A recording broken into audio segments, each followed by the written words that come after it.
وہ بیچنے والی چیز ہے، خواہ وہ بیچے یا نہ بیچے وہ عورت ہے، مگر اس کی مالیت اس قدر ہے کہ وہ صاحب نصاب عورت بن چکی ہے۔ پہلے واجب ادا کرنا پڑے گا، اس کے بعد اگلا مرحلہ شروع ہوگا۔ ٹھاٹھ باٹ کے سوٹ پہن کر اس طرح کالڑ ہلا ہلا کر چلنے والوں، شرم کرنی چاہیے تمہیں۔ تم نبی کی حدیث کو سمجھتے نہیں ہو؟ کیا سرکار صلی اللہ علیہ وسلم نے فرمایا ہرگز وہ نہ آئے ہماری عیدگاہ احمدک یا اللہ یا رحمان یا رحیم والصلاة والسلام علیک یا خاتم النبیین اما بعد فاعوذ باللہ من الشیطان الرجیم بسم اللہ الرحمن الرحیم۔ حضور سید عالم صلی اللہ علیہ وسلم نے فرمایا عید الاضحیٰ یوم النحر 10ویں ذی الحجہ میں ابن آدم کا کوئی بھی عمل اللہ کے نزدیک خون بہانے سے زیادہ پیارا نہیں ہے۔ اللہ کے نزدیک ابن آدم کا کوئی بھی عمل خون بہانے سے زیادہ پیارا نہیں۔ کس دن؟ 10ویں ذی الحجہ کو۔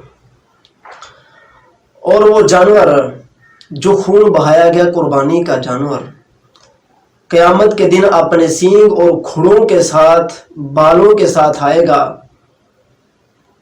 کس کے پاس آئے گا؟ اپنے مالک کے پاس۔ دوسری روایت میں ہے پل صراط اس کو پار کروائے گا۔ اس روایت کے اندر اس قدر ہے۔ اور آگے فرمایا گیا کہ قربانی کا خون زمین پر گرنے سے پہلے، قربانی کا خون زمین پر گرنے سے پہلے اللہ کے نزدیک مقام قبولیت اختیار فرما لیتا ہے۔ لہذا خوش دل ہو کر اس کو کیا کرو۔ حدیث مبارکہ میں فرمایا لہذا اس کو خوش دل ہو کر کیا کرو۔ سبحان اللہ۔ اس امت محمدیہ صلی اللہ علیہ وآلہ وسلم کے لیے اللہ تعالیٰ نے کس قدر انعام و اکرام رکھا ہے کہ فرمایا کہ اس کا خون جو ہے، قربانی کا خون، جانور کا خون زمین پر گرنے سے پہلے قبولیت اختیار فرماتا ہے، اللہ کی بارگاہ میں قبولیت اختیار کر جاتا ہے۔ سامعین، یہ حدیث مبارکہ اگر اس کی شرح بیان کی جائے تو کافی طوالت اختیار کر جائے گی۔ آج جو آپ کے سامنے بات بیان کرنی ہے وہ یہ ہے کہ قربانی کس پر واجب ہے، قربانی کے وجوب کی شرائط کیا ہیں۔ یاد رکھیے اولاً تو یہ بات کہ قربانی جب اس قدر اہم ہے کہ اس کے بغیر قیامت کا دن سمجھ لے انسان کے لیے ادھورا نظر آنا ہے۔ جس نے قربانی نہیں دی ہونی اس کے لیے ادھورا نظر آئے گا۔ کیوں؟ کہ جب اس قدر لوگ آئیں گے جنہوں نے قربانیاں دی ہوں گی، ان کے جانور ان کے ساتھ ہوں گے، تو پھر اس وقت جب اس نے قربانی نہ دی ہوگی تو اس وقت اس کی حالت کیا ہوگی۔ بہرحال ہم نے اس وقت جو مسئلہ بیان کرنا ہے وہ یہ ہے کہ قربانی واجب ہونے کی شرائط میں سے یہ شرائط ہیں جو لازم ہیں۔ اولا تو اسلام ہے، وہ سب کو علم ہے کہ اسلام غیر مسلمان پر قربانی واجب نہیں ہوتی۔ نمبر 2 اقامت یعنی مقیم ہونا ہے، مسافر پر قربانی واجب نہیں۔ یہاں پر یہ بات کر دی جائے کہ اگر مسافر قربانی دے گا تو اس کا نفل ہو جائے گا۔ تونگر یعنی کہ وہ جو مالک نصاب بندہ ہوتا ہے اس پر قربانی واجب ہے، اگر غریب دے گا تو اس کی بھی جو ہے اس کی طرف سے نفل ہوگا۔ مثال کے طور پر عید الاضحیٰ کے دن اگر کوئی غریب نے قربانی دی، اس کا نفل ادا ہوا، تو اب پھر وہ اسی دن مالک نصاب ہوگا تو اس کو دوبارہ عید الاضحیٰ کے دن قربانی دینی پڑے گی۔ تو آگے ہے اس کی حریت۔ حریت یعنی آزادی ہوتی ہے۔ یہاں پر یہ دیکھیں کہ مالک نصاب ہونا یہ وہی ہے جو زکوٰۃ میں ہوتا ہے یا فطرانے میں ہوتا ہے۔ مالک نصاب یعنی کہ 52.5 تولے سونا آپ کے پاس ہو یا 7.5 تولے سونا آپ کے پاس ہو، معذرت 7.5 تولے سونا ہو اور 52.5 تولے چاندی ہو، یا اس کے بقدر نصاب کی بات چلی ہے۔ اولا نصاب کے بارے میں گفتگو کر لیجئے کہ نصاب جو ہے 7.5 تولے سونے کے برابر مالیت رکھتا ہو یا 52.5 تولے چاندی کے برابر مالیت رکھتا ہو، یا ان دونوں کو ملا کر مالیت اس قدر ہو جائے، اس قدر پیسے ہو جائے، دونوں کو ملایا جائے، یعنی کہ دونوں کی مالیت نہیں تھی، اللہ تعالیٰ نصاب نے تھوڑا تھا، جب دونوں کو ملایا گیا تو اس قدر مالیت ہو گئی۔ ایک چیز اب وہ سونا چاندی نہیں ہے، آپ کے پاس پلاٹنگ آپ کر رہے ہیں تو جو آپ بیچنے کے لیے پلاٹ رکھے ہیں، مکان رکھے ہیں، جائیداد رکھی ہے، کوئی چیز آپ نے بیچنے کے لیے رکھی ہے، وہ سب کو جمع کیا جائے گا، اس کا جو ہے تخمینہ لگایا جائے گا کہ وہ نصاب کو پہنچتے ہیں پیسے یا نہیں پہنچتے. جو ریٹ چل رہا ہے 7.5 تولے سونے کا، آپ اس کی بقدر پیسوں کو آپ برابر کریں گے کہ اس وقت وہ کس قدر چل رہے ہیں، یہی نصاب آپ کا ہوگا. اسی طرح اگر کسی بندے نے اپنا کاروبار بنایا ہے، دکان ہے، لیکن اس کی دکان اتنی چلتی نہیں ہے کہ وہ کہتا ہے کہ یار دکان سے تو مجھے اس قدر نفع نہیں آ رہا، تو میں کیسے قربانی دوں؟ تو بھائی اس کا نفع سے تعلق نہیں ہے، اس کا تعلق آپ کے نصاب سے. آپ اپنی دکان کا حساب لگائیں کہ آپ کی دکان میں کس قدر مال پڑا ہوا، کتنے کا مال پڑا ہوا، وہ سارے کا سارا مال کا آپ نے اندازہ لگانا ہے. اگر وہ نصاب کو پہنچ گیا، پھر بھی اگر وہ نصاب کو نہیں پہنچتا تو پھر گھر کی طرف آ جائیں کہ گھر کے اندر ایسی چیزیں جو ضروریات سے ہٹ کر ہیں، مثلا سجاوٹ کی جتنی آپ کے گھر میں چیزیں وہ سب ضروریات سے ہٹ کر ہیں. آپ کی سجاوٹ کی چیزیں دیکھیے، آپ کے گھروں میں امیر ترین لوگوں کے گھروں میں سجاوٹ کی ضروریات سے ہٹ کر بے تحاشا چیزیں پڑی ہوتی ہیں. لہذا نصاب ہے وہ پورا ہو گیا، قربانی واجب ہو جائے گی. تو جب نصاب پورا ہو گیا، قربانی اب واجب ہو جائے گی. نصاب پورا ہو جاتا ہے. اب ہم نے دیکھا ہے کہ لوگوں کے گھروں میں سے بہت زیادہ لوگ باہر کے ملک میں کام کرتے ہیں، تو اللہ تعالیٰ کا فضل ہوتا ہے، اگر وہ اپنے پیسوں کو جمع کرے تو نصاب ہو جاتا ہے، لہذا قربانی واجب ہو جاتی ہے. یہ ہے نصاب. گھر کے اندر اب میں سجاوٹ والی چیزوں کے سے ہٹ کر وہ چیزیں، مثلا ٹی وی، کیا ضرورت اس کی رکھنے کی؟ ضرورت تو اس کو کہتے ہیں جس کے بغیر گزارا نہیں ہے. ٹی وی کے بغیر گزارا ہو سکتا ہے، ڈشوں کے بغیر گزارا ہے. یہ جتنی لٹر پٹر چیزیں ہیں سب کا جو ہے آپ نے اندازہ لگانا ہے کہ یہ کس قدر قیمت کی ہیں. اگر آپ کے گھر میں 4 پائیے ہیں، ان سے آپ کا گزارا ہوتا ہے، آپ کی ضروریات، اور باقی آپ نے ویسے رکھی ہوئی ہیں، کوئی فائدہ ہی نہیں ہے ان کا، ضرورت ہی نہیں ہے ان کی. ضرورت سے ہٹ کر جتنا مال ہے، کرسییں، میز، آپ کا کوئی بھی کمال ہے، رضائیوں سے لے کر اب وہ سارا بیان نہیں کر سکتا، آپ بہتر جانتے ہیں. وہ سارا کا سارا آپ نے اندازہ لگانا ہے، اور اندازہ لگانے کے بعد آپ نے جو ہے اپنے آپ کو دیکھنا ہے کہ آپ صاحب نصاب ہو گئے. اب صاحب نصاب ہو گئے ہیں تو آپ پر قربانی واجب ہے. اچھا، آزاد ہونے پر قربانی واجب ہوتی ہے، غلام پر قربانی واجب نہیں ہوتی ہے. آزاد شخص پر قربانی واجب ہے اور غلام پر قربانی واجب نہیں ہے، کیونکہ قربانی جو ہوتی ہے یہ مالیت ہوتی ہے، اور غلام جو ہے وہ مالک نہیں ہو سکتا. اب اللہ تعالیٰ کا فضل ہے کہ اب غلامی کہاں، لیکن ایک رونا ضرور ہے، مسلمان یہودی غلام بن گئے. یہودی غلام سے کیا مطلب ہے؟ انگریزی غلام، عیسائی غلام، انگلستانی غلام، امریکن غلام، یہ مسلمانوں کے اندر آئی کر رائج ہوا پڑا. اللہ تعالیٰ معافی عطا فرمائے. اس پر بات نہیں کرنی، اس پر دیگر جگہ پر بات کریں گے انشاءاللہ تعالی. عورتوں پر بھی قربانی واجب ہے، جس طرح مردوں پر قربانی واجب ہے. یہ نہیں ہے کہ عورتوں پر قربانی نہیں ہے اور مردوں پر قربانی واجب ہے. یہ تھی وہ شرائط جو میں نے آپ کے سامنے بیان کر دی.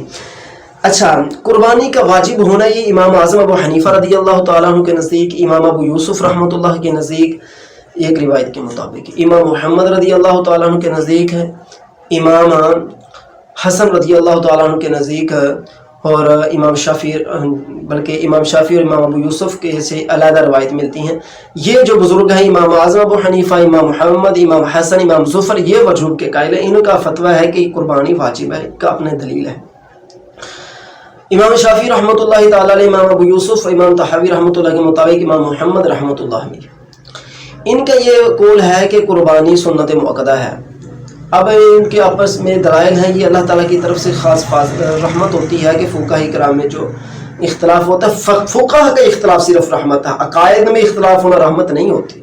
ہاں، فروعی عقائد میں اختلاف، جو اشاعرہ و ماتریدیہ کا ہے، اس میں کوئی مسئلہ نہیں.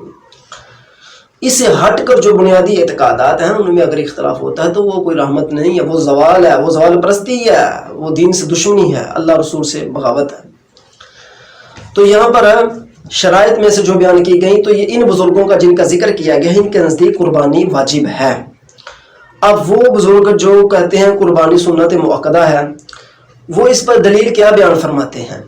وہ کہتے ہیں سرکار صلی اللہ علیہ وسلم نے فرمایا کہ جس نے قربانی کا ارادہ کر لیا وہ اپنے ناخنوں اور بالوں میں سے کوئی چیز نہ ترشوائے. حدیث مبارکہ میں ہے نا.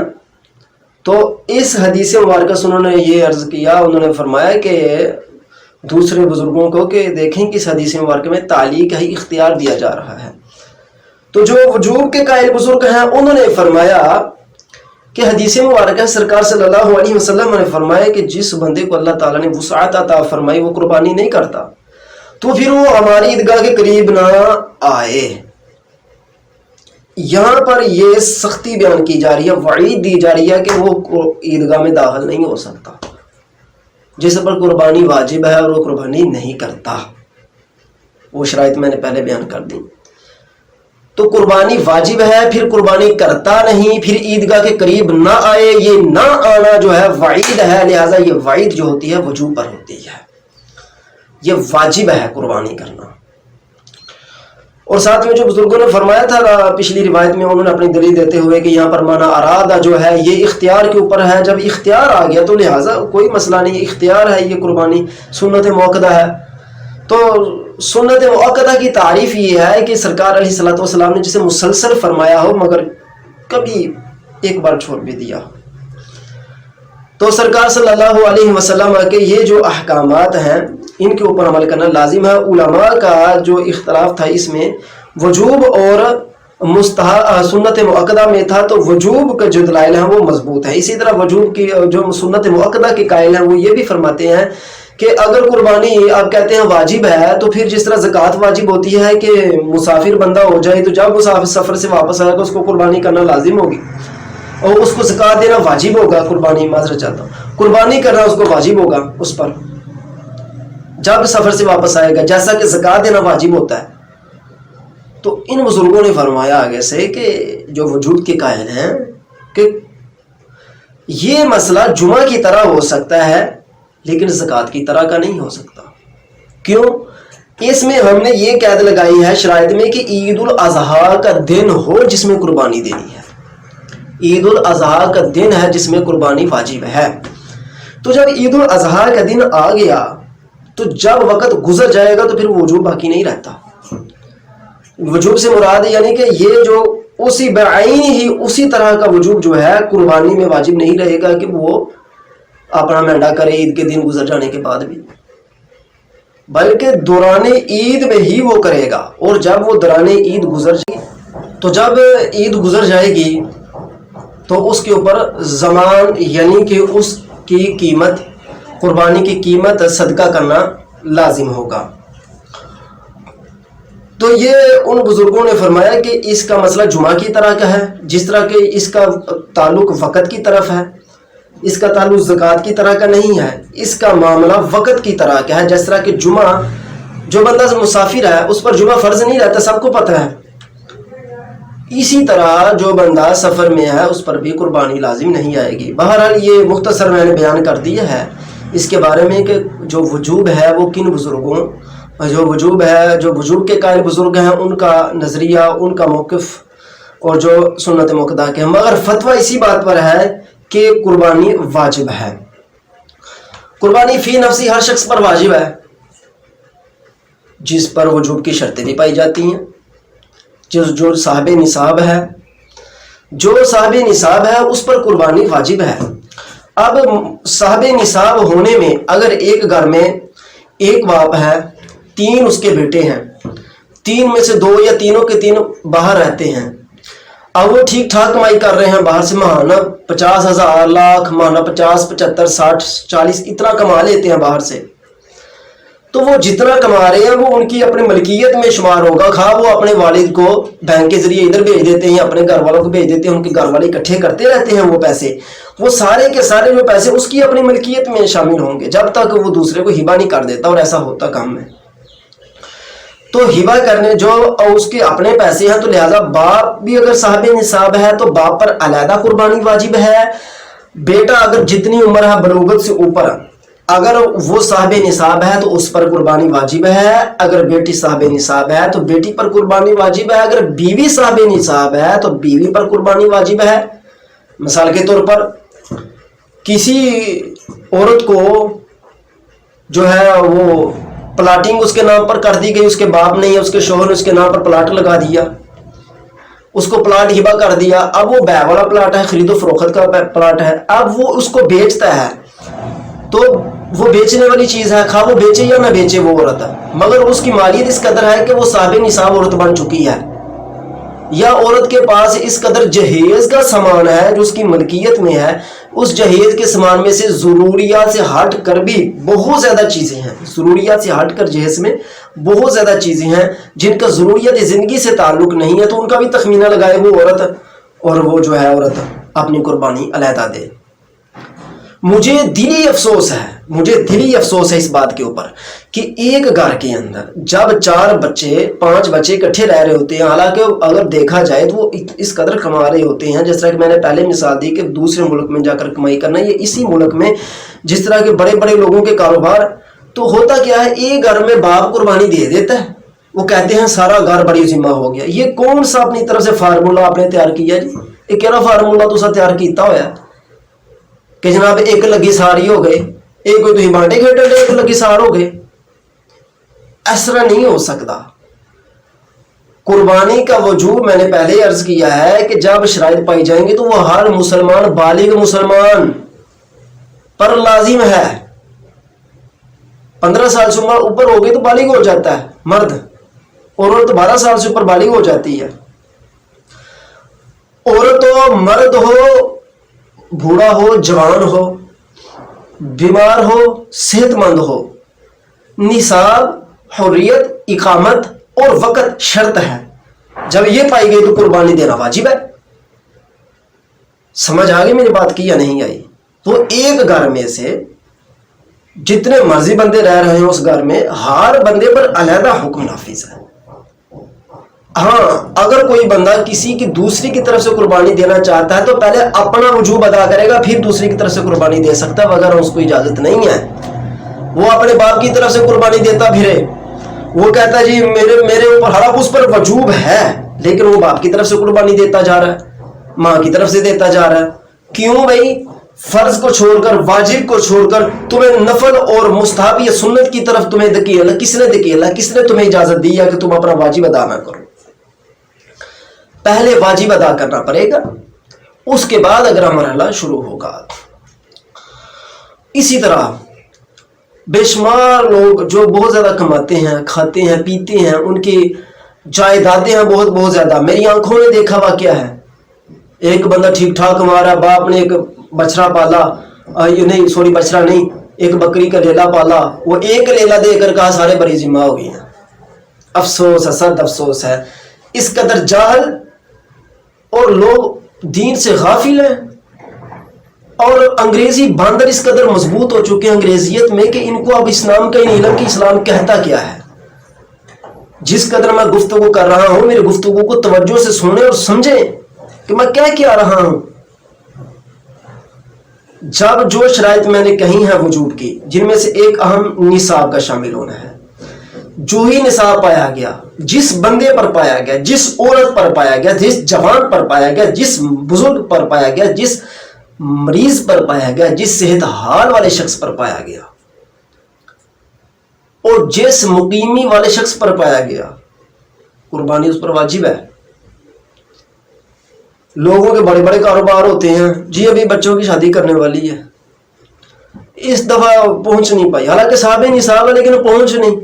کیا مطلب؟ اس کو پتا تھا کہ اگر 30,000 کا جانور لیا تو 50 کا جانور لیا تو 50 کم ہو جانا، اور میں نے خود دیکھا ہے بڑا رب تعالیٰ نے مال عطا فرمایا، بہت مال دیا ہوا ہے، لیکن پورے خاندان میں سے قربانی ایک کرنی ہے۔ کیا قربانی ہو گئی؟ کس کے نام پر دی آپ نے قربانی؟ کس کا وجوب ادا کیا؟ ہوتا گیا ساروں کے پیسے اکٹھے ہوتے ہیں، ایک لیلا لے لیتے ہیں، اور وہ لیلا دے کر کہتے ہیں سارے بڑی جمع ہو گئے، اور خاندان میں سے سارے پیسے اکٹھے کر لیتے ہیں، قربانی دینی ہے، تو وہ سارے کے سارے ایک بڑا ہوتا ہے، اس کو پیسے دیتے تھے لوگ، وہ بڑا اپنے نام کی قربانی اپنے جو فوت شدہ ہوتا ہے وہ بھی غلط طریقے سے، اس کو بھی نہیں مسئلے کا پتا کہ میں نے مسئلہ صحیح کیا ہے، میں نے قربانی کیسی دینی ہے، اس کو یہی نہیں پتا، ساری زندگی انگریز بن گیا، یہودیت پڑھی، سکولوں کا ہر پڑھا، یونیورسٹیوں کا بڑا علم پڑھا، شریعت کے مسئلے کا نہیں پتا، لاکھوں کروڑوں روپے کمائے، مشرق تو مغرب گھوما، ایک مسئلے کا علم نہیں آیا تجھے۔ قربانی دینے جا رہا ہے، سارے بچوں سے پیسے اکٹھے کیے تو نے جو کما رہے تھے بچے سارے. یہ نہیں دیکھا کہ کوئی صاحب نصاب میں ہے یار اس کو علیحدہ قربانی ہے. نصاب آپ کو پتہ ہی نہیں کہ صاحب نصاب کون. بڑے گنے چنے بندے تھوڑے بہت جن کو پتا ہے صاحب نصاب کون ہے. صاحب نصاب کی بات میں نے پہلے بیان کر دی ہے. صاحب نصاب وہ دیکھے گا, اگر اس کی زمین ہے تو پھر بھی وہ صاحب نصاب ہے, قربانی دے گا. وہ اپنے جس کے پاس اللہ تعالیٰ نے زمین جس کو دیا وہ قربانی دے گا. یہ کیا معاملہ ہو گیا بھائی؟ بچہ ماہانہ 50,000 روپیہ کما رہا ہے ایک بچہ, بالفرض سمجھا رہا ہوں 40,000 روپیہ تنخواہ. جب قربانی کی باری آتی ہے باپ ایک قربانی دے کر کہتا ہے سارے بڑی ذمہ ہو گئے. یہ کون سی شریعت ہے؟ یہ کون سا اسلام ہے؟ اور سرکار علیہ الصلوۃ والسلام نے فرما دیا صاحب کہ جو بندہ جس پر قربانی واجب ہے پھر وہ واجب ادا نہ کرے تو ہماری عیدگاہ کے قریب ادا نہ آئے. جس کو اللہ تعالیٰ نے وسعت عطا فرمائی وہ وسعت عطا فرمانے کے بعد قربانی ادا نہیں کرتا تو وہ ہماری عیدگاہ کے قریب نہ آئے. ٹھاٹھ باٹ کے سوٹ پہن کر اس طرح کالر ہلا ہلا کر چلنے والوں شرم کرنی چاہیے تمہیں. تمہارے اوپر قربانی واجب تھی, تم نے کہہ دیا کہ جب ہم کس نے ادا کیا؟ میں آنکھوں سے دیکھ رہا ہوں میرے معاشرے میں یہ سارا چل رہا ہے. 3-3 4-4 بچے باہر کے ملک میں کام کر رہے ہیں, 40,000 روپیہ کما رہے ہیں. ان کی لگاؤ سالانہ تخمینہ کتنا بنتا ان کا؟ وہ صاحب نصاب ہیں, ان پر ہر بچے پر زکوٰۃ بھی واجب ہوتی ہے. ہر بچے کا علیحدہ فطرہ نہ واجب ہے, وہ اپنی ملکیت سے ادا کرے. یہ نہیں ہوتا کہ دوسرا اپنی ملکیت سے ادا کرتا پھرے. ایک بچے پر نصاب پورا اس کا جتنی مرضی اس کی عمر ہے بلوغت کے بعد اس پر قربانی واجب ہے. یہ کیا معاملہ ہے کہ قربانی واجب نہیں؟ میں نے دیکھا ہے کہ لوگوں کے بڑے بڑے کاروبار ہیں, بڑے بڑے ہوٹل ہیں لوگوں کے, اپنے اپنے بچوں کو انہوں نے کاروبار بنا کر دیے ہیں بچوں کی کمائی سے, بچوں کی ملکیت میں بھی ہیں. اس کے بعد کیا ہوتا ہے جب قربانی کا مسئلہ آتا ہے پیٹ میں درد شروع ہو جاتا ہے, مرور لگ جاتے ہیں. کس بات پر قربانی یک دینی ہے؟ کس کے نام کی دے رہے ہیں آپ؟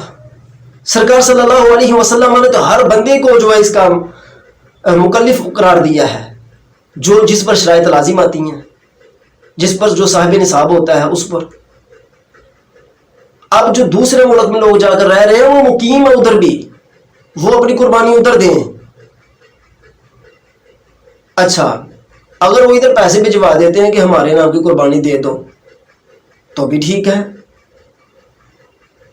وہ کسی کو اپنا وکیل کر دے کہ لو بھائی میں نے آپ کو وکیل کیا, اپنے والد صاحب کو کہتا ہے میں نے آپ کو وکیل کیا, میرے نام کی قربانی ادھر دے دو, ٹھیک ہے, اس پر قربانی واجب ہے, قربانی دے.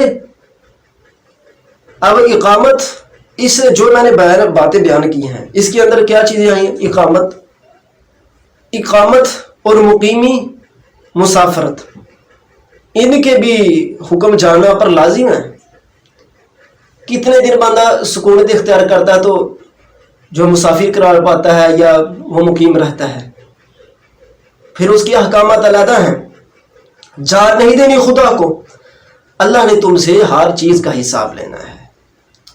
جس رب نے تمہیں اتنا مال دیا ہے کہ تم اس رب کے ساتھ فراڈ کر رہے ہو, دھوکہ دے رہے ہو اس خدا کو, اس نبی کی حدیث کو سمجھتے نہیں ہو.